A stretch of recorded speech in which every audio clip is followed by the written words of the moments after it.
Hi, I'm John Moscow. This is Ethical Schools Podcast, where we talk about how to create ethical and inclusive learning environments that support students in becoming capable of and committed to creating a more ethical world. Today, we're speaking with Jason Warwin. Jason Warwin is Associate Executive Director and co-founder of the Brotherhood Sister Soul, an internationally known youth organization based in Harlem. He advocates for a comprehensive, holistic approach to youth development and is a specialist in the design of transformative programs and experiences. His focus during the past 2 decades has been creating programs that directly support the development of Black and Latinx youth in the Americas. Welcome, Jason. Thank you, John. Good to be here. Ethics seems to be at the core of what BroSis does. What would be some examples of how this works in practice? So, yes, certainly ethics is one of the core components of our work.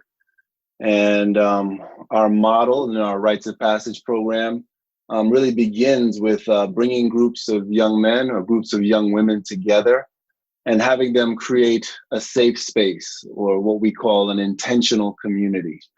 And I think the best way to understand how ethics gets involved is to understand the stages, right? So the first stage of bringing together a group of young folks is helping them to bond, helping them to develop an understanding of who's in the room, helping them to take off the mask that a lot of young people wear when they come in contact with each other. And when you're able to create that kind of a safe space, you're then able to help the young folks to open up and to talk about their lives and their beliefs. And this is where the first kind of component of our ethics works come in. We really begin to help young men to think about what does it mean to be a man, or young women to think about what does it really mean to be a woman. So all of our young folks have to define within their group as a collective, what does it mean to be a man, a brother, or a leader, or what it means to be a woman, a sister, or a leader. And so in defining these ideals, they are creating their kind of ethical values for the group. In addition to that, they have to create a mission statement. And this, again, is an opportunity for them to think about what is our purpose together? What are the ideals that we want to live by? What are the ways we want to treat each other? So their value system, their ethics, their morals all come into play when we're having these conversations. How do young people come in contact with you? So generally, we form partnerships with public schools. We're based in West Harlem on 143rd Street. So we have partnerships with schools in West Harlem, Central Harlem, East Harlem, and Washington Heights. And we recruit from within those schools. We have a cohort model, and we have intensive long-term involvement with our young folks. So if it's a secondary school, we'll generally start with the kids in 6th or 7th grade and stay with them all the way through graduation of high school. Or if it's a traditional 4-year high school, we'll start with the kids in the 9th grade and stay with them for 4 years until they graduate. One of BroSis's best-known programs is the Rites of Passage. What is that, and how does it work? Yeah, so the Rites of Passage program is our kind of flagship program. It's what we started with, and when we first started the organization, we were just known as the Brotherhood. So we were only working with young boys, and expanded after 3 years. And for basically 2 decades now, we've been working with young men and young women. But our Rites of Passage program is a single-sex program. So we have programs for boys and programs for girls, chapters for boys and chapters for girls. And essentially, there are 4 phases to the program. As I mentioned, the first phase is what we call bonding and community building, where the young people are really coming together, creating a name for themselves, having all kinds of fun activities where they are getting to know each other, opening up, and establishing a bond, really creating a safe space where they feel comfortable talking about what's going on in their lives. We meet with them on a weekly basis for a 2-hour meeting, and those sessions always start out with a check-in. And that's really just an opportunity for the young folks to go around in a circle and talk about what's happened in their lives since the last meeting. And as you can imagine, in the initial stages, that's sometimes superficial things, I went to see a movie this weekend, or, oh, so-and-so got into a fight this weekend. But over time, those sessions become deeper and deeper, and members really begin to talk about everything that's going on in their lives, their personal views, what's going on in their families, their emotions. As the space becomes safer, the young folks feel more and more comfortable to open up. And at the end of that first phase of the program, that first year in the program, the members have to commit to creating a brotherhood or a sisterhood.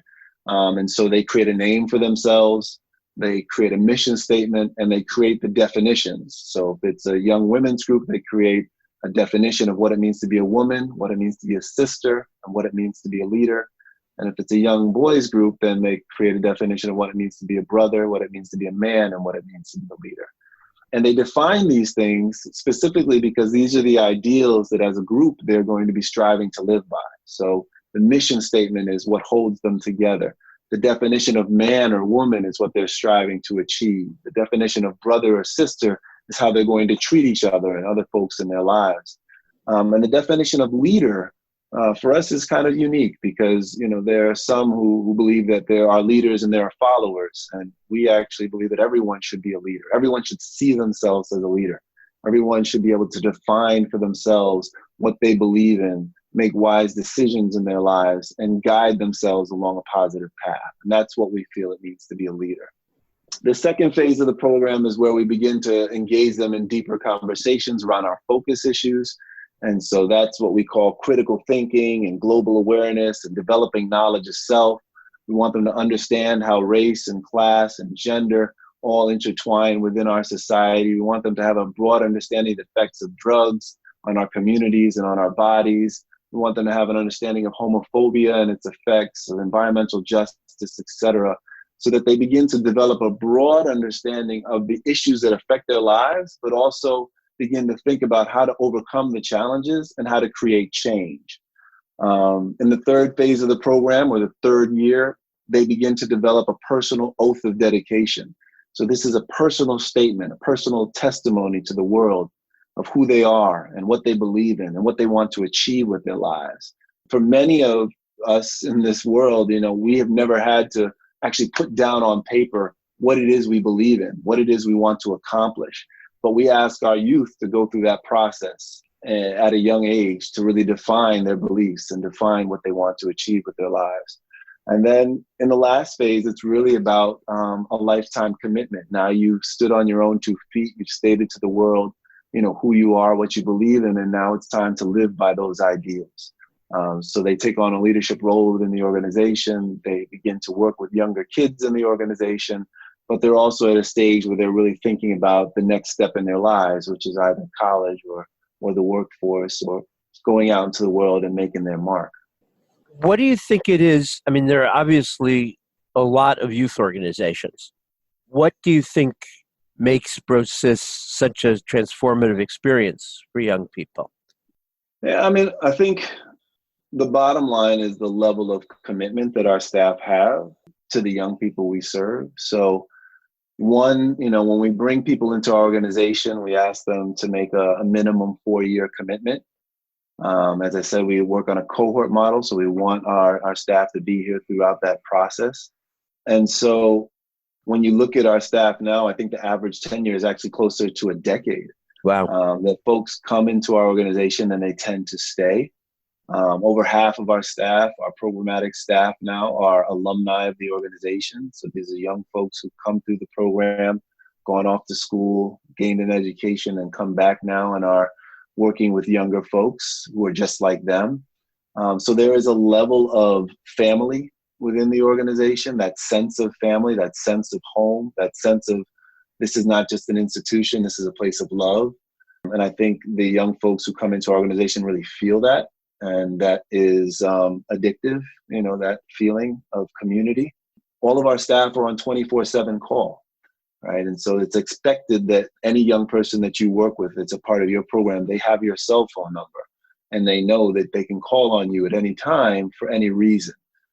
There are some programs that are, you know, specifically focused on academics or specifically focused on sports, or they have, our organization does all of it, where we see a young person and try to support the whole child.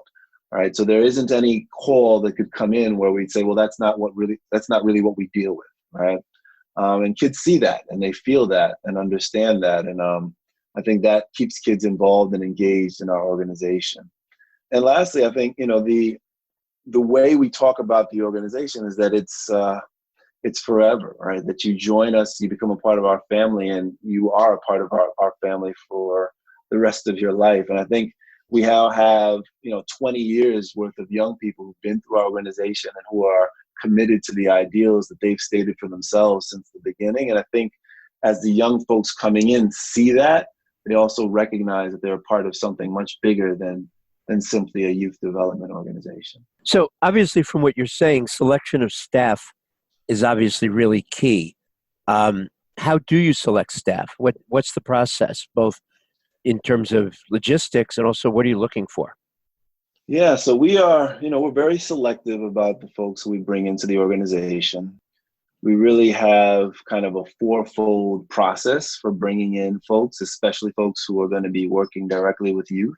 And so, we have the traditional quest for resumes and cover letters and, reviewing those for people's background and experience. And that is the first kind of cut we would make when we're hiring. But then we have a first interview where we will go through their experience. And we generally want folks who have worked in youth development in other places first. For the most part, we're not hiring youth development folks who this is their first time working with kids. And so we're looking for folks who have experience. It's a benefit to have a certain level of education, to have a BA, and even a master's, but that's not a requirement. And indeed, we have had some of our youth development staff who do not have degrees, who've been some of our best youth workers. But we go through that second phase of the cut. And then there's a third phase, which if they made the first two cuts, involves really getting into a deeper conversation about their ideals, about their values and their ethics. And do they match that of our own? So we'll give them scenarios and ask how they would deal with certain kinds of scenarios. If a child were to come to you and tell you that they were pregnant, how would you deal with that? If a young person came to you and said that they thought they were gay, how would you respond to that young person? You give them scenarios to see how they would act in the moment, and to kind of understand what their ethical views are around some of the more controversial issues that we deal with. If they pass that round, then the final round is they come in and they actually facilitate a workshop for a group of young people. And we observe that workshop and we get feedback from the young people themselves. And that's how we make our final determination. So it's not an easy process to get in. And I think it's one of the reasons why, we have been successful as well in terms of really making sure that we hire the right people to work within our organization. But it also, I think, speaks volumes to the youth and to the staff who come in themselves, how seriously we take this work. And it's not just anyone that can do this. We really are looking for folks who are extremely dedicated and extremely skilled. One of the things that I know that BroSis does has an international studies program. And obviously, a lot of the youth that you're working with, have not gone internationally before. In fact, a lot of them haven't gone necessarily out of their neighborhood before. So why do you see this as important? And what does it look like? And probably most importantly is what do the young people, tell you or show you is the effect? Yeah, so the International Study Program is one of the most transformative opportunities we provide for young people. Every summer, we take 4 weeks and travel overseas to a foreign nation where we study the history, the culture, the politics, the language. And the program really starts in January. So this year, for example, we are traveling to Cuba in July. And we selected the group in January. And since January, over the last 6 months, the students who are traveling have been studying about the history and the politics of Cuba. And so these students will have an opportunity to travel there this summer as long as Trump's travel ban does not, hold us back. For many of the kids, as you pointed out, this is the first time they'll be leaving the city, the state, first time on a plane for some of them. And for those of us who have been blessed with the opportunity to travel before, we know that travel is such an amazing education, that it opens our minds, it opens doors, it expands our horizons. And that is really what we are looking for in terms of these opportunities for the youth who are part of our organization, that they begin to see themselves not just as quote unquote citizens of New York or the United States, but of the world. and that they recognize that the world is their domain. In addition, that they begin to recognize and see that the way we do things here in the United States is not the only way to do them, that there are many other forms of government out there, there are many other forms of politics, and there are many other cultures, and we have a lot to learn from those cultures. So it's an incredible opportunity. We have traveled to, in the past 20 years, we've traveled to South Africa, we've traveled to Morocco, we've traveled to Egypt, we've traveled to Ghana on the continent of Africa, we've traveled to Haiti, Dominican Republic, Cuba, in the Caribbean, we've traveled to Brazil. So we have been to various places throughout the world, always kind of looking at the African diaspora and the ways in which the peoples of Africa have been treated within these countries, but also in the ways in which culture and politics and environment have merged to create various societies around the world. So it's an incredible opportunity. And as an organization, you've also organizationally done stuff overseas, such as I believe in Brazil, and you've worked with a group in Bermuda. Can you talk about that at all? Sure.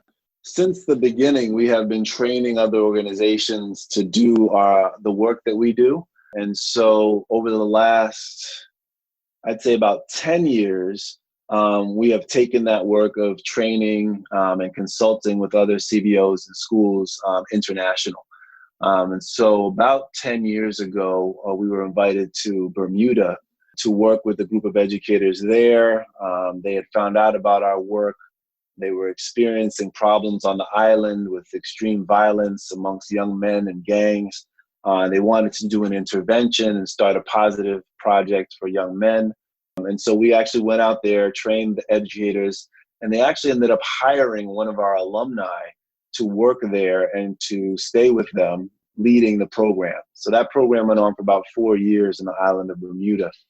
I myself, my wife is Brazilian, and we moved to Brazil in 2006. And while I was there, I ended up connecting with a group of educators, and we established a formal branch of our organization, of our Rites of Passage program there called Irmãos Unidos, which means Brothers United.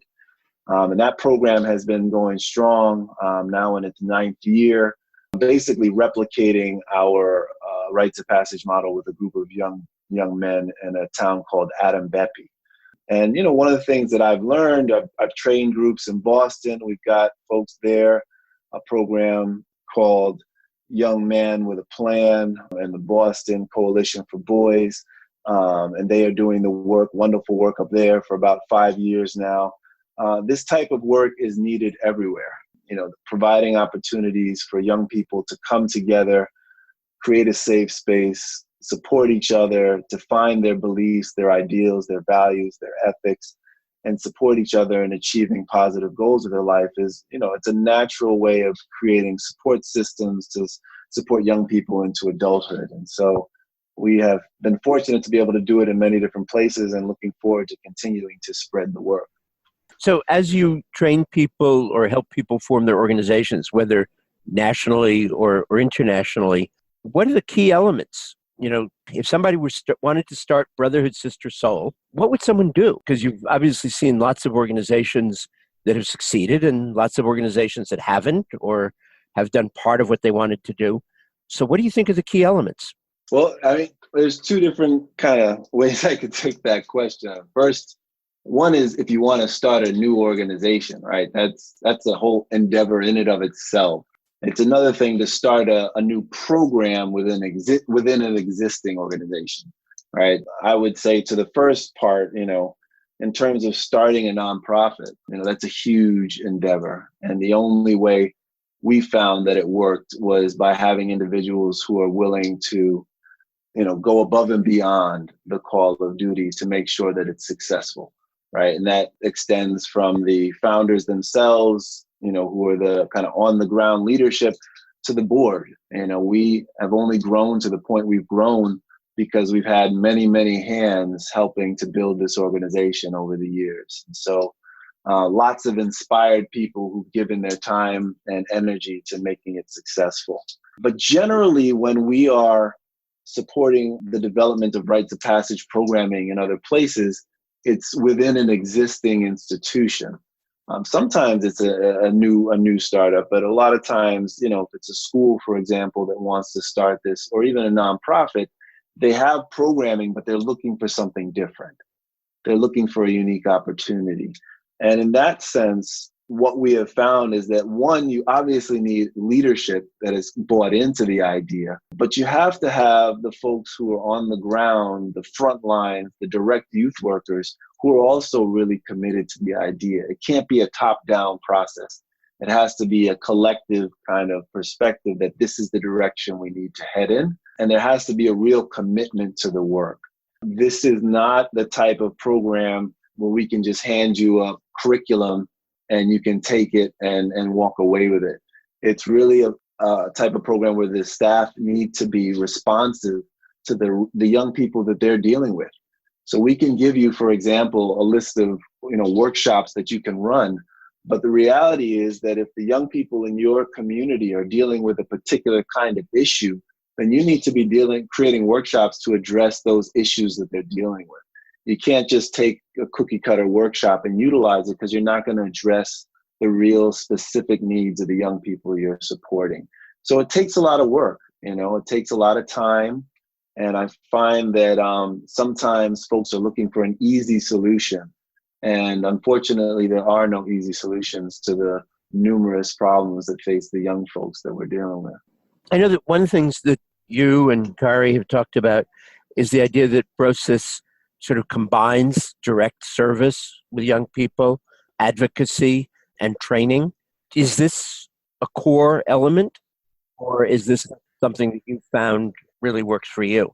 So if somebody else is wanting to sort of emulate you, do you think that's a mix that's critical? I think if you're trying to emulate us with fidelity, then yes, it definitely is. There are many folks who are taking bits and pieces of what we do and incorporating it into their work. And I think that's fine as well. I think, when we are partnering with other organizations, we're really just trying to share what we do, and what we have found over the last 23 years works well.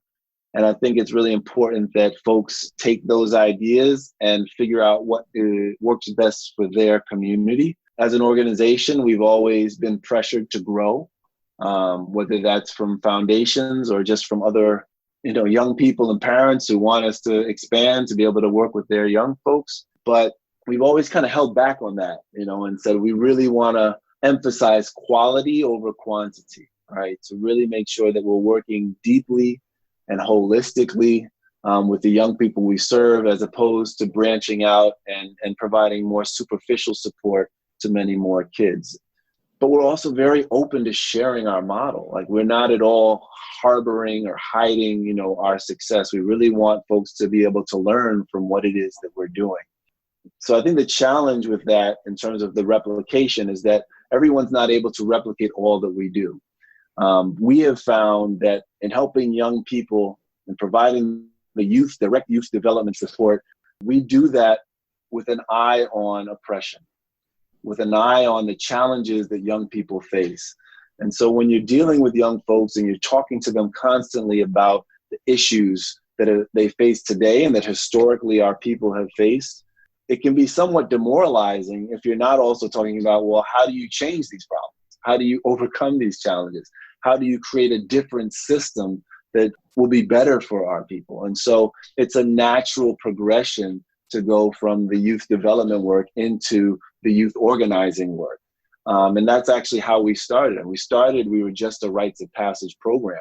And then a few years later, we established the Liberation program, which was our youth organizing work, specifically for that reason, that we wanted to have a program that was dedicated to helping to generate the next, the future organizers and activists of our society. And that some of our kids were really interested in that, but not necessarily all of them. So we wanted to create a space where those kids could come together and could be really guided in that process of learning about the history of struggle, but then also thinking about how do they take those lessons and use them practically today to create change in the here and now and in the future. So those two pieces to us go hand in hand: youth development, youth organizing, activism, etc. And then, the policy work and the advocacy work, as we are supporting young people and seeing all the difficulties they face within the school system, within the, the quote unquote criminal justice system, within housing, et cetera, it behooves us to try to change these systems to improve the lives of the youth that we serve. So we do a lot of advocacy as staff, and we do a lot of organizing in conjunction with our youth to try to change those conditions. And the last piece I'll just say in terms of the training and the work that we do with educators and with the organizations to try and help them to improve their work, for us is just another way of kind of giving back to the community, to share the information, the knowledge that we've gained, and try to expand and spread the word, but not necessarily through our own organization. How can we do this by helping other people to replicate these kind of results within their own communities and to a certain degree in their own way? And we're not necessarily trying to make everything replicate our model exactly. We can present it as this what works for us, and folks have to kind of take that how they take it. You mentioned organizing themes being oppression and the fact that that can be very demoralizing, if it's not also accompanied with with action and with another view of the world. And I sort of have a couple of questions off of that. One is, when we were talking with Eva Lopez, who does Act for Change, which is a Theater of the Oppressed group in the Bronx, she was talking about how often people from communities, young people, even older people, who felt that their voices never get heard and that nobody considers them significant, a lot of times end up sort of taking the anger out, let's say, or their frustration out on each other. And so I was wondering what you've seen in terms of, if young people are coming in, some young people are coming in with that kind of perspective, sort of how you're able to help them, move past it. And then sort of a second question is, in terms of demoralization, how have you found the young people who you're working with today and that you've been working with since, say, 2016, reacting to the general political climate and to Trump and so on? Have you seen a significant change in how the young people are feeling and what they feel they can do and what they feel needs to be done? So, in terms of the first part of your question, certainly within our communities, you unfortunately see a lot of self-destructive behavior, right? So, and in working with young people, they replicate the larger society that they live in, right? So whether that's the language they use towards each other, the way that young boys refer to young women or, to each other. And similarly, the language of our community is oftentimes very derogatory. And I think that one of the problems that we see around this kind of self-destructive behavior is that, for a lot of us, and I'll use myself as an example, growing up as a young man of color in East Harlem in the 80s in New York City, I saw myself as public enemy number one. I saw myself as being oppressed and sought after by the police. I saw myself dealing with issues of racism from just passerbys and just growing up in the neighborhood. And I never really thought about my ability to oppress others. So although I was seeing myself as an oppressed person, I didn't necessarily think about all the times my ability to oppress women, or as a heterosexual, my ability to oppress gay or lesbian folk. And I think that took a lot of learning for me to understand that some of the language that I used and the ways in which I behaved was also oppressive perhaps to other people. And so I see within the young people we serve that they haven't learned necessarily the dynamics of oppression and how they can feed into that. And so that takes a lot of unlearning things that they've learned in society and really beginning to develop, as we've talked about already, kind of their values, their kind of worldview, their moral compass. They have to define for themselves what they believe is right.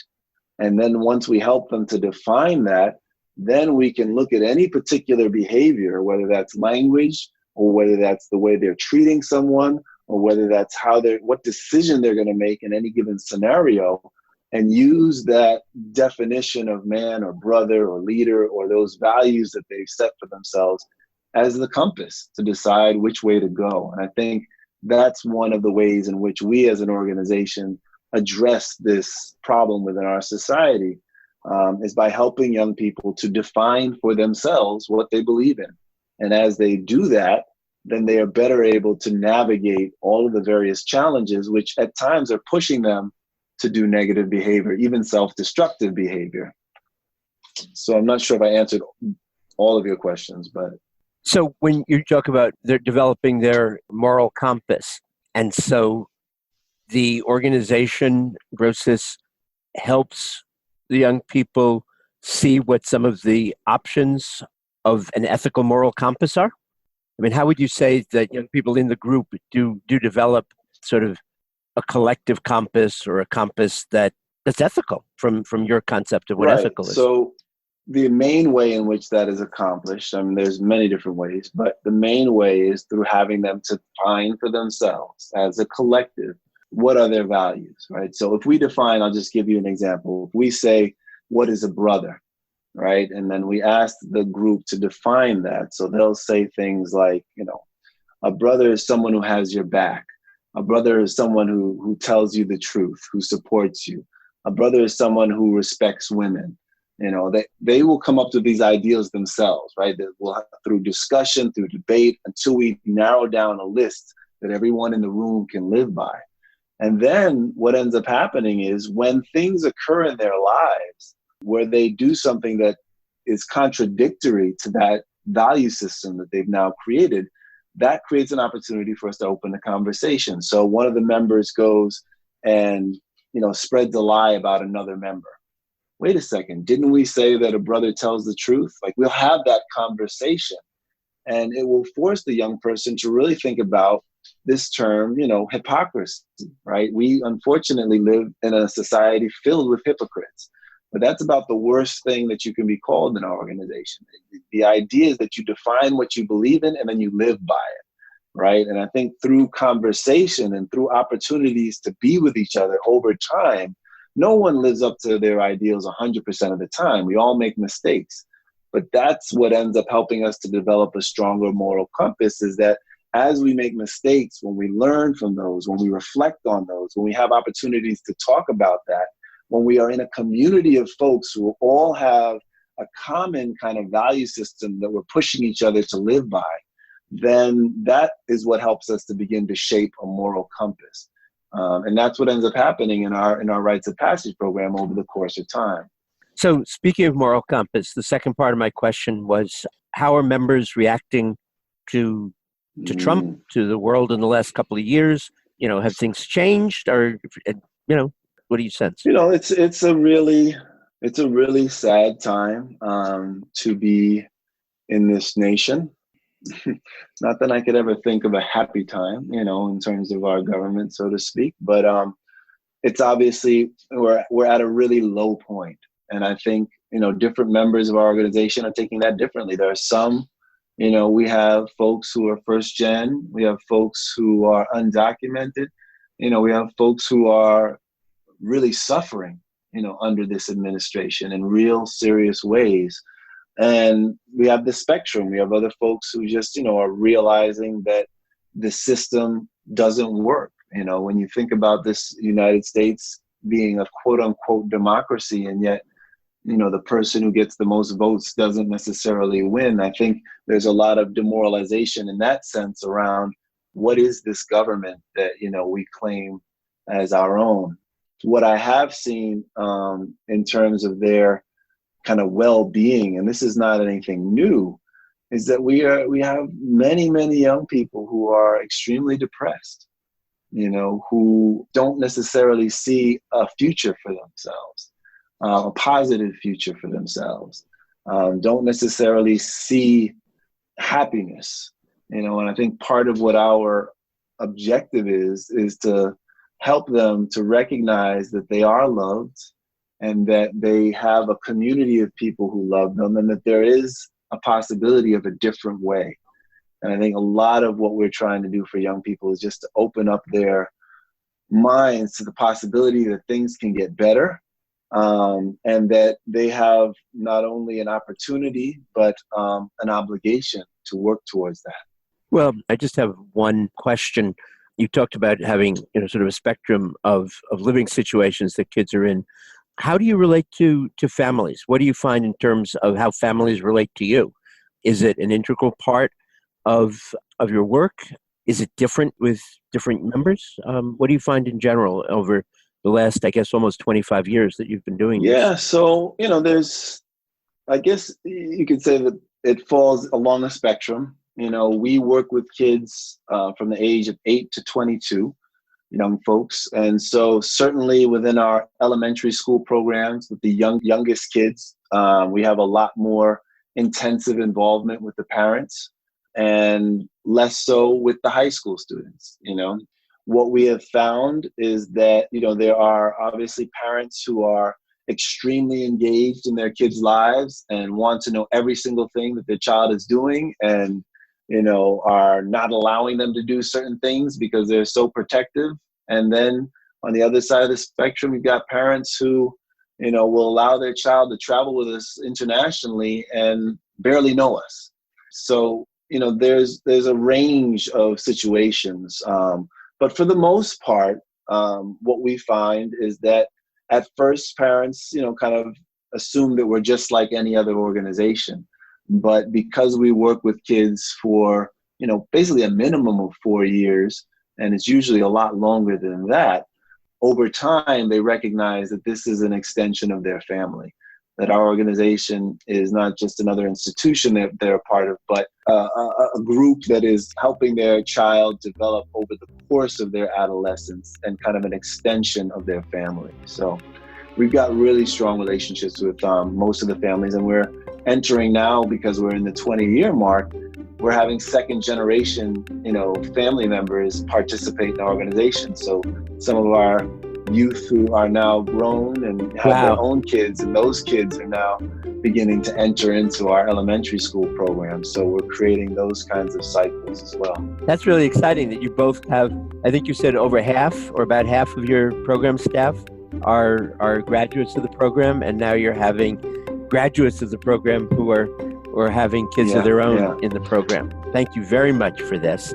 So if people want to know more about Jason's work and about Brotherhood Sister Soul, you can check out their website, brotherhoodsistersoul.org, and you can also check out our website, ethicalschools.org, where you can see our articles and our podcast episodes, and you can subscribe to the Ethical Schools podcast and newsletter. And we're on Twitter at Ethical Schools.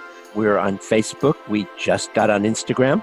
And till next week, this is Ethical Schools. Thanks, John. Take care.